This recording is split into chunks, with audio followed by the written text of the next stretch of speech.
–1930-е гады былі самымі лютымі, самымі крывавымі для людзей беларускай навукі і культуры. Тэрор супраць іх распачаўся амаль адразу пасля праграмнай заявы лідара савецкай дзяржавы Сталіна. Рэпрэсіі ў галіне сацыялістычнага будавання з'яўляюцца неабходным элементам наступу. І адным з самых небяспечных ворагаў бальшавіцкага рэжыму Масква назвала нацыяналізм у саюзных рэспубліках. Што да БССР, дык бальшавікі выдатна разумелі, што ў аснове нацыянальнай свядомасці беларусаў ляжыць іхная родная мова, таму яна адной з першых і пацярпела ад рэпрэсіяў. У рэспубліцы згарнулі беларусізацыю. Сотні навукоўцаў, людзей літаратуры і мастацтва, палітычных і грамадскіх дзеячаў былі арыштаваныя і сасланыя ў глыб Расіі. А кульмінацыяй расправы над беларускай мовай і ўвогуле барацьбы з гэтак званым беларускім нацыяналізмам стала моўная рэформа 1933 году. Яе наступствы крывавяць аж да сёння.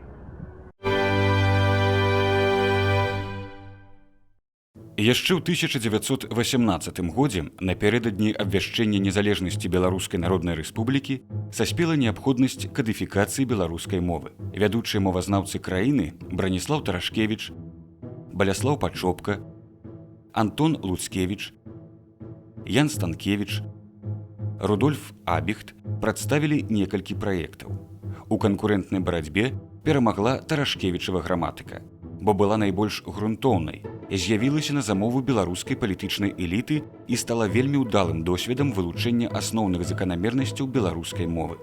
Усе пазнейшыя праекты і рэформы беларускай мовы бралі за аснову менавіта дадзеную кадыфікацыю Тарашкевіча. І ўсе наступныя мерапрыемствы ў справе ўдасканалення моўных нарматываў насілі палітызаваны характар. У лістападзе 1926 году на ініцыятыву бальшавіцкага кіраўніцтва рэспублікі пад уздзеяннем працэсу беларусізацыі у Менску адбылася прадстаўнічая міжнародная акадэмічная канферэнцыя па рэформе беларускага правапісу і азбукі.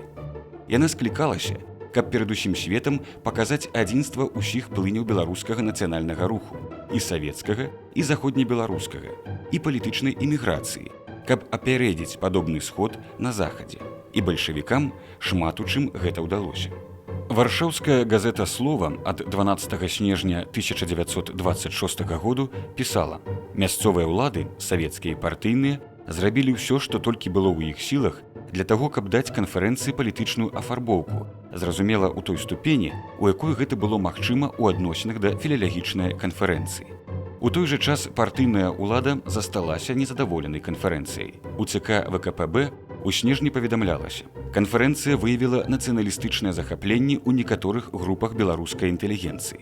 На карысць гэтага сцверджання сведчыла, хоць і быў вынесены партрэт Леніна, адсутнасць сцяга СССР, цёплы прыём Францішка Аляхновіча, пытанне аб лацінцы, зачытаныя тэлеграмы заходнебеларускіх дзеячаў, якія не змаглі прыехаць, Антона Луцкевіча, Радаслава Астроўскага, Браніслава Тарашкевіча. Пад уражаннем ад канферэнцыі змянілася меркаванне аб БССР Вацлава Ластоўскага. Ён не толькі сам вырашыў пераехаць у БССР, але і выступіў з заклікам да ўсіх беларускіх дзеячаў замежжа пераняць ягоны прыклад. Таксама пераехаць у БССР вырашылі Уладзімір Жылка і Францішак Аляхновіч. Пры гэтым усе яны ўжо праз некалькі год сталі ахвярамі сталінскіх рэпрэсіяў. Ластоўскі і Жылка загінулі, а Аляхновіч быў абменены на Браніслава Тарашкевіча, які таксама потым быў забіты савецкімі ўладамі. Прынятыя канферэнцыі пастановы аб рэформе беларускага правапісу і графікі не набылі сілу закону. Аднак некаторыя з іх потым былі ўлічаныя пры распрацоўцы правапісных праектаў 1930 і 1933 гадоў. Праект, надрукаваны ў 1930 годзе, быў, можна сказаць, апошнім плёнам працы нерасстраляных навукоўцаў. Яго укладалі тыя людзі, якія ўдзельнічалі ў правапіснай канферэнцыі 27 году. Яны імкнуліся улічыць розныя пункты гледжання. Да апошняга моманту ішлі дыскусіі, скажам, праблема касаваць ці не касаваць асіміляцыйную мяккасць не была вырашаная, і у праекце гэтым упісаная асобная думка, у тым ліку Янкі Купалы, які быў катэгарычна супраць гэтага скасавання. Пасля 1933 году бальшыня імёнаў людзей, якія выпускалі слоўнікі, падручнікі, былі педагогамі, трапіла не проста ў чорныя спісы, а, так бы мовіць, у фарэнгайтаўскія спісы. Іхныя кнігі падлягалі знішчэнню шляхам спалення цалкам. Гэта кнігі Некрашевіча, гэта кнігі Дубоўкі, гэта кнігі таго ж Язэпа Лёсіка. Яны паіменаваныя ў адмысловых пастановах галоўліту БССР. І яны былі спаленыя ў абсалютнай сваёй бальшыні.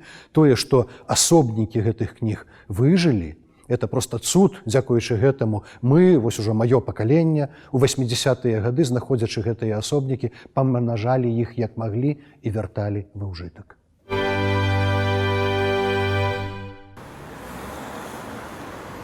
У 1930 годзе група навукоўцаў Інстытуту мовазнаўства пачала працу над новым, пазбаўленым нацдэмаўскага ўплыву праектам рэформы беларускага правапісу. У наступным годзе кіраўніком інстытуту быў прызначаны Пётр Бузук, раней арыштаваны, але ў адрозненне ад іншых беларускіх мовазнаўцаў адпушчаны праз сваё небеларускае паходжанне. Пры гэтым існуюць звесткі, што прафесар лічыў існы правапіс найлепшым адлюстраваннем жывой народнай гаворкі, таму і выступаў супраць яго рэформаў. Праца над праектам моўнай рэформы ішла ў моцна палітызаванай атмасферы эскаляцыі русіфікатарскіх тэндэнцыяў, барацьбы з нацдэмаўшчынай, сталінскіх рэпрэсіяў і гвалтоўнай калектывізацыі. Новы этап барацьбы з беларускім нацыяналізмам задаў артыкул пад фальшыва-нацыянальным флагам, надрукаваны 3 лютага 1933 году ў маскоўскай газеце «Правда». У ім адзначалася: размова ідзе аб актывізацыі буржуазных нацыяналістаў у Беларусі, аб палітычнай сутнасці іх выступаў, якія адлюстроўваюць супраціў мерапрыемствам пралетарскай дзяржавы з боку кулацтва, якое гіне. 5 траўня ЦК камуністычнай партыі бальшавікоў Беларусі стварыла адмысловую палітычную камісію для перагляду руска-беларускага слоўніка і новых правілаў правапісу беларускай мовы. Паказальна, што ў склад камісіі не ўвайшоў ніводны лінгвіст, а яе чальцамі сталі пераважна палітыкі. 26 жніўня дакумент зацверджаны пастановаю Саўнаркаму БССР, а 27 жніўня рашэннем беларускага ЦК. Такім чынам, праект быў прыняты без аніякага грамадскага абмеркавання. Пастанова мела назву «Аб зменах і спрашчэнні беларускага правапіса». Але ў сапраўднасці, ці прынеслі спрашчэння тыя артаграфічныя змены, якія насамрэч мэты былі той рэформы, у якой ступені былі ўлічаныя прапановы акадэмічнага праекту. Растлумачыць лагічна, чаму дзеяслоў «ісці» трэба пісаць без мяккага знаку, а прыслоўе «калісьці» з мяккім знакам, хаця вымаўляем ідэнтычна, зусім немагчыма. Чаму словы «комунізм» і «комсамол» трэба пісаць праз «о», а, да прыкладу, слова «трактар» трэба пісаць праз «а». Толькі таму, што першыя словы так званыя інтэрнацыянальна-рэвалюцыйныя. Ні ў якім разе не спрасціла, а наадварот ускладніла вывучэнне правапісу, яго наўмыснае аддаленне ад жывога беларускага вымаўлення. Фармальна дакумент аб рэформе датычыў толькі правапісу.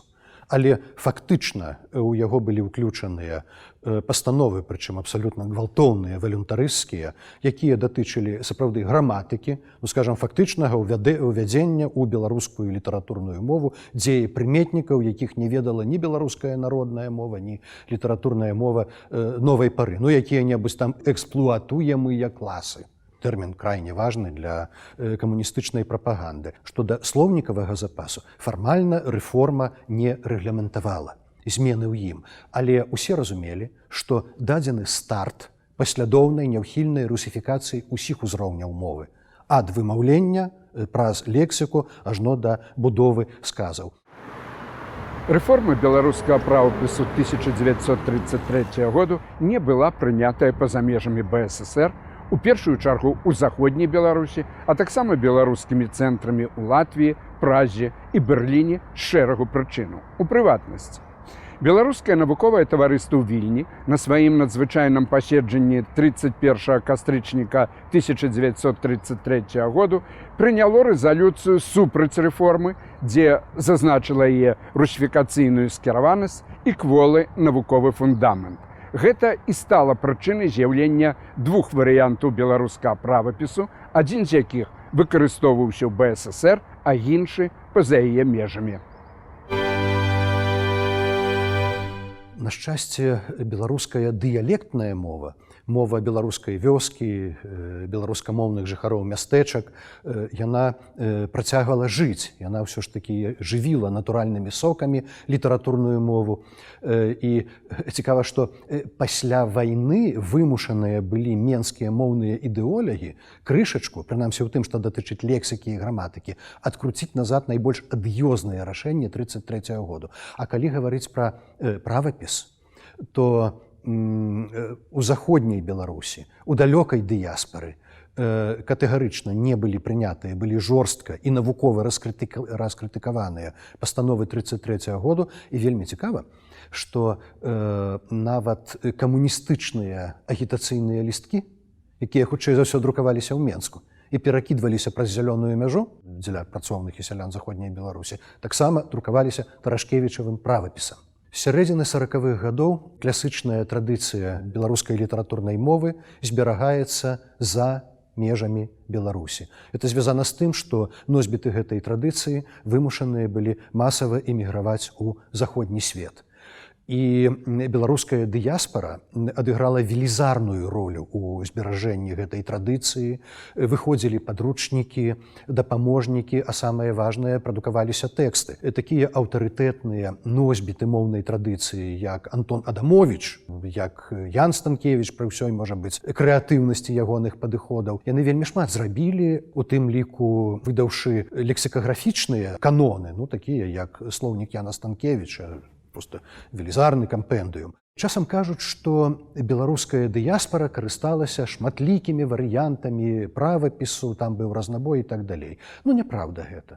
Для ўсіх канонам асноўным быў Тарашкевічаў правапіс, і, я думаю, такая фундаментальная праца, як беларуская мова аўтарства Валянтыны Пашкевіч, Торонто, 1974-78 год, для ангельскамоўных, але не толькі ангельскамоўных прадстаўнікоў дыяспары, была найбольш аўтарытэтным даведнікам з беларускага правапісу і граматыкі спачатку для дыяспары, а тады, калі гэтая кніга трапіла сюды да нас, таксама і для тых, хто адраджаў класычны правапіс тут у Беларусі яшчэ савецкай. У 1980-х гадах падчас гэтак званай перабудовы маладыя беларускія літаратары і філолагі ініцыявалі рух завяртання класычнага правапісу ў Беларусі. Разам з пераглядам вынікаў рэформы 1933 году. У 1990-х гадах з'явіліся першыя на класычным правапісе беларускай мовы і іх творы, і творы выбітных празаікаў Вячаслава Адамчыка і Васіля Быкава. На Тарашкевіцы пачалі выдавацца і шэраг перыядычных выданняў. Газеты «Наша Ніва», «Свабода», «Пагоня», часопісы «Спадчына» і «Мастацтва». Аднак на моўнай глебе адбыўся істотны раскол грамадскай думкі і паступова адбылося вяртанне да савецкай артаграфіі, ці, як яе саркастычна называюць, наркамаўкі. Пры канцы 1990-х, пачатку 2000-х гадоў з прычыны варыятыўнасці пэўных моўных правілаў у выданнях і СМІ, якія выкарыстоўвалі Тарашкевіцу, наспела неабходнасць упарадкавання правапісу. Была створаная працоўная група ў складзе Вінцука Вячоркі, Ізметра Саўкі, Юрася Бушлякова і Ізметра Санькі, якая распрацавала і ў 2005 годзе выдала кнігу «Беларускі класічны правапіс. Сучасная нармалізацыя».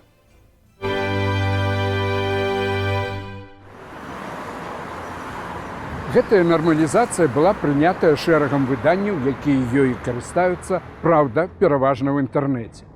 Нягледзячы на афіцыйнае непрызнанне ў Беларусі класічнага правапісу, паспелі ўсё ж выйсці на Тарашкевіцы і шэраг мастацкіх літаратурных твораў.